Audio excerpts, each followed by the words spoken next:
So I want to talk about this phenomenon that has spread throughout all our major sports of wokeness infecting everything. But before I get into it, I want to address the most common rebuttal that people are going to throw my way. And that's that sports have always been political, left-wing people have always been in sports, lefty politics in sports is quite famous. Haven't you even heard of Muhammad Ali even? Yes, I did hear of Muhammad Ali. You want to hear something interesting about Muhammad Ali? When Muhammad Ali refused to go to the draft and he took his case to court, he was stripped of his championship title for that. Muhammad Ali's activism actually cost him things. What we're talking about today with the wokeness in sports is activism that everybody pretends costs these athletes something, but in reality just gets them more and more promoted. Take backup quarterback Colin Kaepernick. He was at the end of his career. His goose was cooked. He wasn't very good, and then all of a sudden, after he started kneeling for the national anthem in a preseason game, by the way, the reason he started it in preseason, in my opinion, again, just take this as my opinion, was because he was likely to be cut. All of a sudden, national attention. He got Nike contracts for not playing football. The idea that Colin Kaepernick sacrificed anything or everything for what he believed in is ridiculous. The NFL has completely bowed to him, and now we're going to play a completely separate national anthem for black people at the beginning of every game, further fracturing racial groups in this nation, all based on the fact that Colin Kaepernick knelt for the flag because reasons. He had no record before he was arrested and framed for the death of a Philadelphia police officer. Since 1981, Mumia has maintained his innocence. His story has not changed. Mumia was shot, brutalized, arrested, and chained to a hospital bed. The first police officer assigned to him wrote in a report that the Negro male made no comment, as cited in Philly Mag. Yet 64 days into the investigation, another officer testified that Mumia had confessed to the killing. Mumia's story has not changed. Oh, also, remember that time that Colin Kaepernick tried to get Mumia out of prison? Mumia, who was convicted of murdering a cop. The case was so solid, 4 witnesses identified Mumia as the shooter. Mumia's brother was there. He's never testified in his defense. He's just remained silent. And bullets exchanged from the two were found in the bodies of the other, including a bullet in the cop's brain that matched Mumia's gun. This rock-solid case was something that Colin Kaepernick needed to take up because it was a white cop being killed by a black person, and Colin Kaepernick couldn't stand for that guy to go to prison for the crime he actually committed. This is a subject I know a little something about. You could say that I literally wrote the book, this book. 2008, I co-authored Murdered by Mumia with Danny Faulkner's widow, Maureen. It was briefly a New York Times bestseller. By the way, neither of us accepted any proceeds from the sale of the book. So here's the short version based on trial testimony. On December 9, 1981, at about 4 a.m., 25-year-old Daniel Faulkner was executed while making what seemed like a routine traffic stop. Faulkner pulled over the brother of Abu Jamal, a.k.a. Wesley Cook, who was driving his car the wrong way on a one-way street. Abu Jamal was then working as a taxi driver. He saw the police stop from across the street. And 4 eyewitnesses testified at trial as to what happened next. Their testimony portrayed a horrific sequence. Abu Jamal ran across the street, shot Officer Faulkner in the back, and then finally between the eyes. Before that final fatal shot, Officer Faulkner had himself discharged his gun, hitting Abu Jamal in the stomach. With that bullet, you could say that he confirmed the identity of his executioner. When police arrived, Abu Jamal was still wearing his shoulder holster.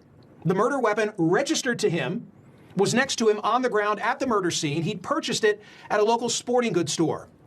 Ballistics tests verified that the bullets found in Abu Jamal's gun were the same caliber, brand, and type as the fatal bullet removed from Officer Faulkner's brain.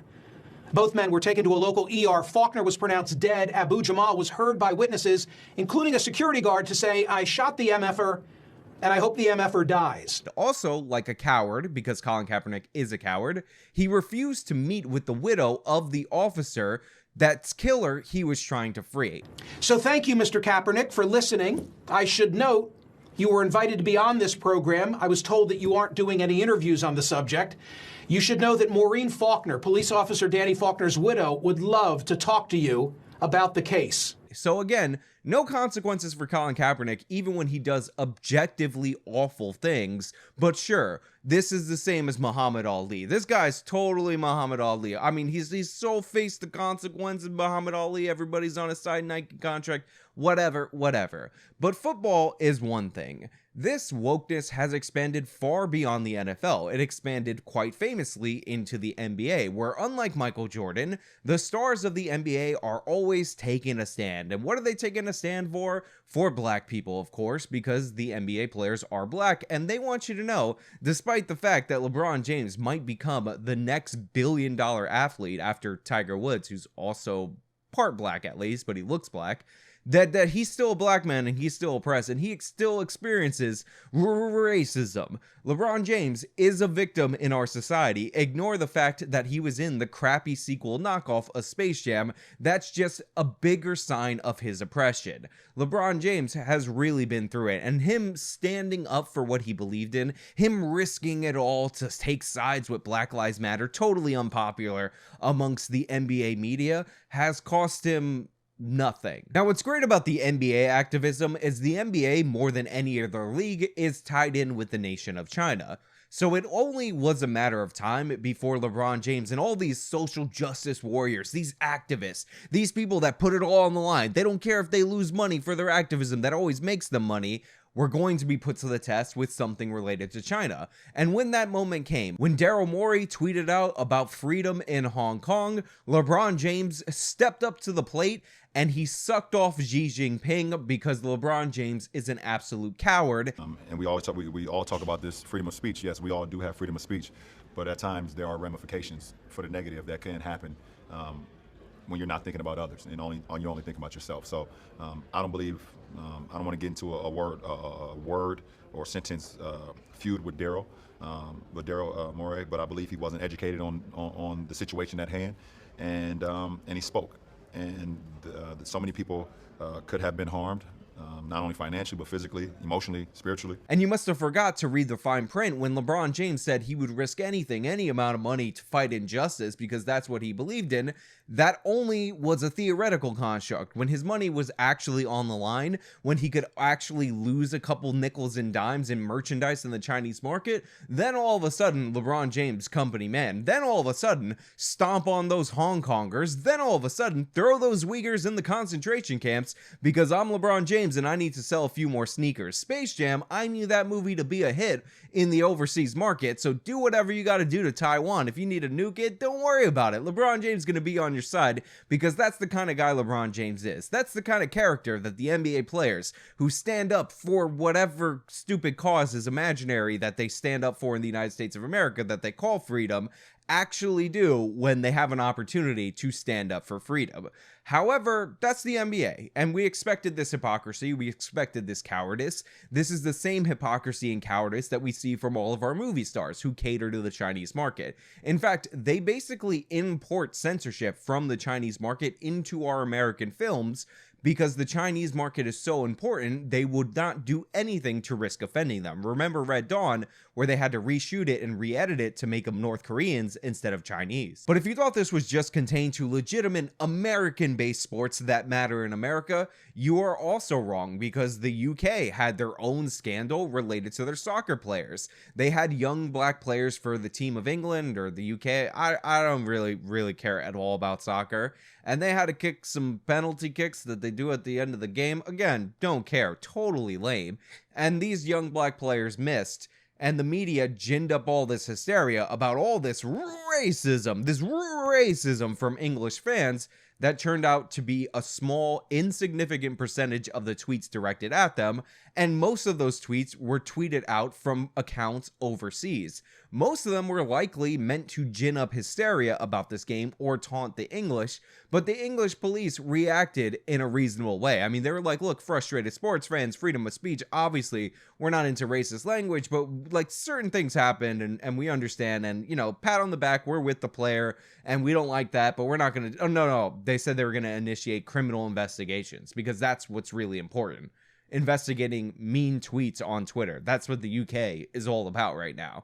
But from UK soccer all the way to American soccer, and by American soccer I mean women's soccer, We've also seen wokeness across there. Megan Rapinoe, who cares? She's a female soccer player. She literally doesn't matter. Has been out on the stump advocating for equal rights in payment in soccer, despite the fact that by the numbers, the women's soccer team is paid way more when you compare it to what their league actually generates.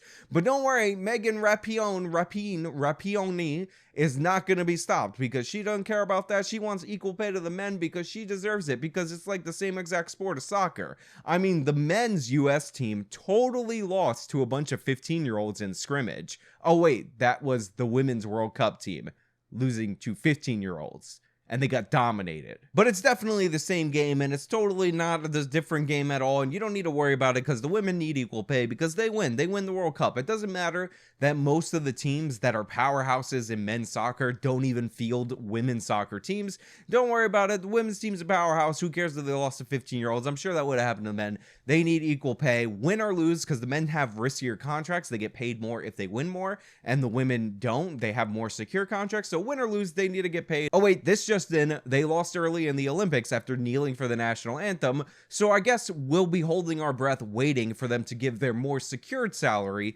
back, because again, they wanted to be treated just like the men with just the amount of risk. Also, Megan Rapinoe,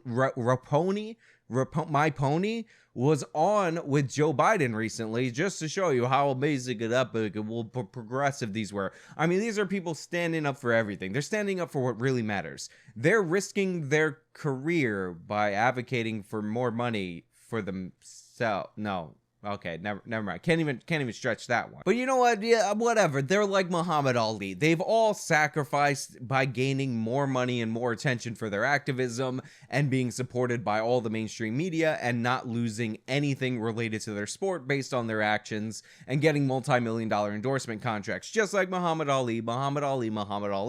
Remember, some people didn't like Muhammad Ali, and these people are definitely like Muhammad Ali. But that's all fine and dandy. That's all well and swell. But the thing is at least it wasn't baseball. At least that's what I felt in my heart of hearts, inside my soul. At least it's not my game. At least it's not the game that I enjoyed as a child. At least it's not the game that I will still watch on TV to this day, hoping that the Mets will finally come through with a World Series championship. And yes, we got Lindor, and yes, we paid him $341 million, and yes, I think he's injured right now, but that is not the point. The point is, the Mets have the richest owner in baseball, and we're coming for you, and if we don't win this year, we're going to win soon. But at least baseball hasn't gotten so woke. And I say that knowing that a player on the Mets was kneeling for the national anthem, but whatever. At least it's none of the teams. At least the owners are on board. At least the owners know this is America's sport. We're not playing no black national anthem, whatever stupid song that is. We have one national anthem because we're one nation represented on the baseball diamond, where we play 9-inning games, not 7-inning doubleheaders, where we don't have free runners in extra innings. Yes, I'm talking to you, commissioner, with all your stupid ass rules. This is the true American game. And that's why we have amazing teams like the Cleveland Guardians. We are a city on the rise, forging into the future from our ironed out past. We are a city of fire and water, of trees and towers, built through generations of blue collars and the brightest scholars, and all of those who have worked harder. Yes, what you heard is true. The Cleveland Indians have changed their name from the Indians to the Guardians because Indians is really offensive. Wait till these people hear of the state called Indiana, but for now, the baseball team, the Indians, is really offensive. Now, by the way, this isn't something new because the Cleveland Indians actually changed their logo a while back because they did have a kind of maybe a little bit slightly stereotypical logo in the past. Just a little bit. You might be able to notice it. But the funny thing is about the Cleveland Indians name is that apparently they're actually named for a legitimate Native American player that got the team really popular way back in the late 1800s. They used to be called the Cleveland Spiders, which, by the way, if your team is called the Cleveland Spiders, why is your team now not called the Cleveland Spiders? You see, it has always been Cleveland. That's the best part of our name. Guardians? Seriously? That's the best you can do? There are 9 players on the baseball team. You could call them the 8 legs and have the pitcher be the spider body and use that allegory going forward as your baseball team. Maybe you won't be cursed because you're in Cleveland and you'll actually go on to win a championship. Although that's pretty unlikely because you somehow lost with Hall of Famers like Manny Ramirez and a stacked roster that you had back in the 90s. I don't know how you guys blew that. That team basically went on in a Red Sox uniform to win a World Series championship among many other records. And all right, we're getting bogged down in it. Anyway, the Cleveland Indians changed their name from the Indians to the Guardians. They put out this promotional video talking about how they can do better. Their new logo looks atrocious, and we're all gonna laugh at it. Now, this was a weird, lame response to the whole George Floyd thing. I remember when the Cleveland Indians, after the Washington Redskins became the Washington football team, decided that they were gonna be the Cleveland baseball team, and they were looking to unveil a new name. They obviously chose the worst one. Again, spiders are on the table, but the main point is that Indians were not offensive. Indians were located in that general area. The name was inspired by an actual member of a tribe, and Indians is what these people are referred to in the United States Constitution. In fact, the further away from a reservation you get in the United States of America, the more uncomfortable you are with the term Indian. This is why the most uncomfortable, the most furthest away, use terms like indigenous or Native American, because most of these tribes, most of these nations within our nations have adopted the nomenclature of Indian because this is what they're referred to in terms of our United States Constitution and all manner of law, and they're not really offended by it. Now, I'm sure you could find some regressive punk that's out in like Berkeley or something like that, that's 157th Cherokee, that's going to tell you that they're offended by the term Indian and the Constitution, white supremacy, all that. Nobody cares. We're not interested in that spurg. Overall, this is not an offensive term the closer you get to a tribe. And again, it's not even close to the approximate of what the Washington Redskins were called, which is actually borderline a racial slur, even though 90-something% of natives polled said they weren't offended by the name. This is just how they're referred to. They got rid of the logo. That was a little bit questionable. Honestly, if we're being honest, might have not been the best logo of all time. I mean, you might be able to see a little subtle depiction of a stereotype in this logo. And they should have kept the name. Again, are we going to force the state of Indiana to change their name? It's literally the same thing. Now, I know a lot of you down in the comments are going to tell me the Guardians name, that's totally the Muhammad Ali of sports franchise names. That's a name that was, you were against Muhammad Ali, but he changed his name just like the Guardians. He used to be called Cassius Clay. Honestly, I can't even keep this bit going. But a good response, if you were going to respond, was to say something like, political correctness has changed the name of sports teams before, going back years. The Houston Astros used to have one of the most badass uniforms in the entire sport. They were called the Houston Colt 45s, and this was their jersey. How sick is that? But of course, we got all sensitive about guns. The left was winning the gun issue, so the Houston Astros had to change their name to something like Spacey, as if a common phrase for Houston is Houston, we have a problem, and that has something to do with space. Total nonsense, didn't make sense. They should go back to the Houston Colt 45s, and maybe, and I'm not saying anything, but I'm just saying, they should give away Colt 45s at a game, not the beer with the gun. Jesus Christ. Okay, that's a joke. That's not the best promotion. There's a reason they don't do Bat Day anymore, at least full-size Bat Day.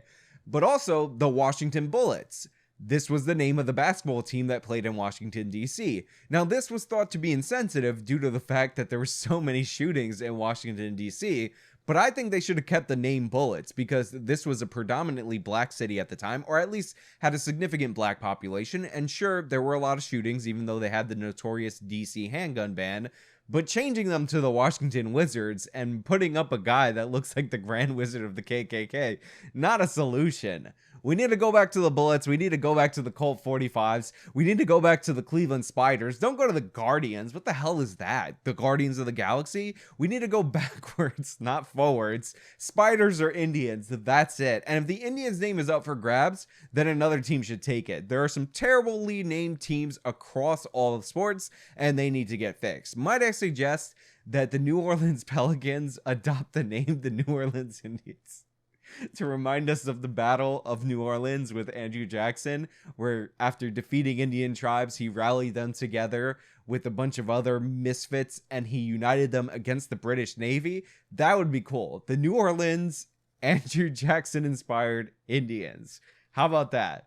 Great name for a basketball team. I wonder if that team will start kneeling for the national anthem if they're named that. All right, but in all seriousness, this does have an impact. It shows that the left can move people on issues that nobody cares about. There were 0 people offended once the Cleveland Indians changed their logo by the name the Cleveland Indians. Again, I keep saying it. Wait till they hear about the state Indiana that was literally named for Indians because it was supposed to be a territory for all of them to go. This was a non-issue. It didn't need to happen. And the fact that they changed the name of a team that nobody was angry about in order to placate the total losers who don't even watch sports in the first place in academia, it's sad, and it just shows what a cultural force the left is in our society. And this also explains why if anybody is going to be comparable to Muhammad Ali and actually lose stuff based on their positions, it's not going to be because they took any left-wing positions. They are the dominant culture. Look at them move terms that are legal terms in our Constitution that are accepted broadly by the very people they're doing it for, or they purport to be doing it for, out of the public consciousness and then name it something lame like Guardians.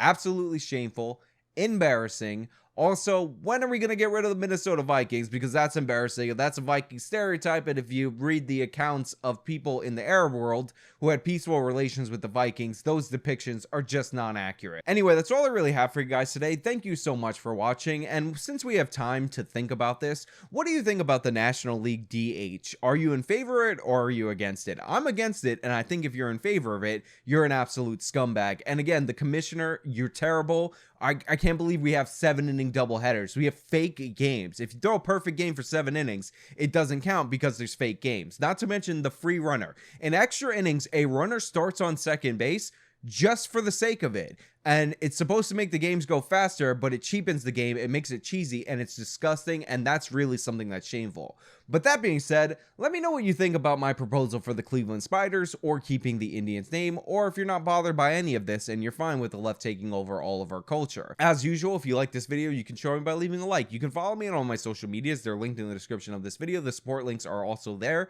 This has been me talking about woke sports and how it's everywhere now. Till next time.